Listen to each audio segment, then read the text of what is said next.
Welcome to the Deep Dive. We're the place where we jump into really fascinating topics and pull out those moments that make you go, aha. Exactly. Those insights you didn't even know you were looking for. Right. And today we're tackling a color that's, well, often really misunderstood. You could say that again. It carries so much baggage depending on the culture. Definitely.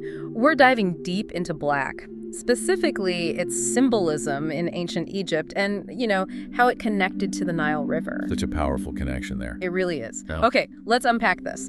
Our mission for you listening is to dig into our source, black, symbol of Nile life and regeneration, and figure out why this color, black, wasn't just powerful, but actually really positive for the ancient Egyptians. And what's fascinating here is, well, this whole deep dive is probably going to challenge a lot of your modern ideas about black. Yeah, I think so too. We'll show its deep historical roots connecting it to life. Yeah. But also rebirth, the whole essence of existence, really. All tied up with the Nile's rhythms. Intimately tied. It forces you to think, critically. How can just one color mean so many different things? Fertility on one hand, the afterlife on the other. It's quite something. It really is. And it seems like it starts right there with the earth, doesn't it? Our source mentions the rich, dark earth nourished by the life-giving waters of the Nile. It paints this picture of a landscape just brimming with creation. It does.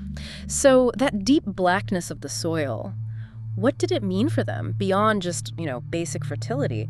How did it stand apart from, say, the desert sand? That's a really important question, actually, because you need that context. For the Egyptians, this wasn't just any old dark dirt. Right. They literally called their home Kemet, the black land. And that was in direct contrast to Desheret, the red land, the desert all around them. Okay, Kemet versus Desheret. Exactly. So when the source talks about a dark canvas ready for the harvest, black, well, it becomes the ultimate symbol of fertility. It's the promise of food, of life literally coming out of that blackness. So it's more than just a color. Oh, absolutely. It's life. It's prosperity made visible. It's almost like a guarantee that the harvest is coming. And then there's the Nile itself. The source calls it a serpent of ebony flowing with life. That's really vivid imagery. It is, isn't it? So it wasn't just the soil, but the river, too, this dark flowing source of everything. How did that specific image, the serpent, emphasize renewal? Well, think about the visual connection. You have the black river, the black soil. Yeah. It all connects to that bigger idea of regeneration. Okay. The yearly flood, the inundation, it wasn't just water. It was carrying and depositing all that rich, dark silt. It literally painted the land black every year. Ah, right, the silt. So that cycle flood, waters pull back, leave the dark mud. Oh.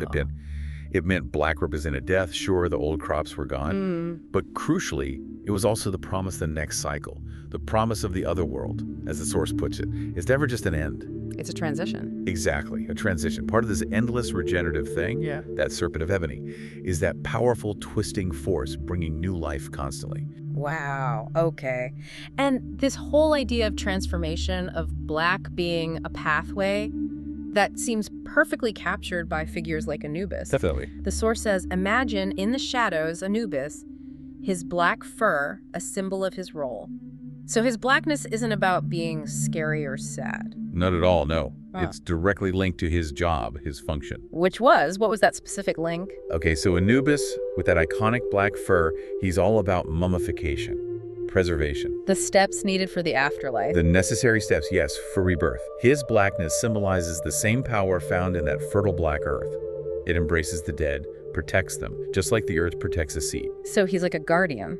A guardian, a protector, ensuring the body stays intact for its journey. That black fur is a visual cue for his role guardian of the passage, channeling the regenerative power of Kemet, the black land and the Nile. It's about protection, stability, transformation. Ultimate transformation into that eternal state, yeah. That makes so much sense.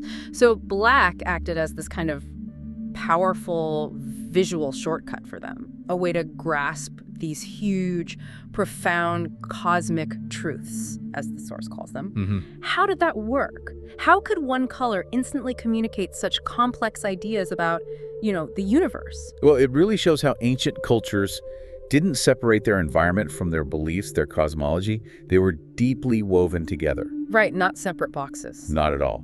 Black, as the source says, is the reminder of the cycle. It is the promise. It is the gateway. It's a conceptual shortcut. Okay. It lets them instantly understand how life, death, rebirth It's all connected. It's part of the universe's fabric. So death wasn't final. It wasn't an end point. It was like planting a seed for the next life. Yeah. Just like the black earth holds the seed for the next harvest. Black was the path to understanding that cycle, that promise, the transition itself. So what does this all mean? I mean, we've traced this journey, haven't we? The symbolism of black. Yep. Starting with that rich, dark, fertile earth, Kemet, fed by the Nile. Yep, the foundation. To the river itself, that serpent of ebony, this incredible source of renewal, of life. Constant renewal. And we've seen how deeply it connects to regeneration, eternal life, the promise of the other world. All embodied in figures like Anubis. Exactly. Anubis and his black fur, perfectly symbolizing his role in protecting, transforming, guiding that journey. Yeah. So ultimately, it seems black for the ancient Egyptians was this powerful, constant reminder of natural cycles. It was like a fundamental gateway to understanding existence itself.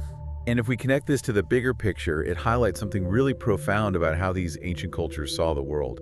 Their environment wasn't just scenery, it was their cosmology, deeply intertwined. Right. Black, in their world, it wasn't just another color. It was, as you said, a conceptual shortcut, a way to grasp the whole cycle. Life, death, rebirth, all in one symbol. It's quite a heavy lift for one color. It is, and this raises an important question, something for you listening to think about. What stands out to you about how a single color can embody such a powerful paradox? This idea of both death, the end, and yet at the same time the absolute promise of new life.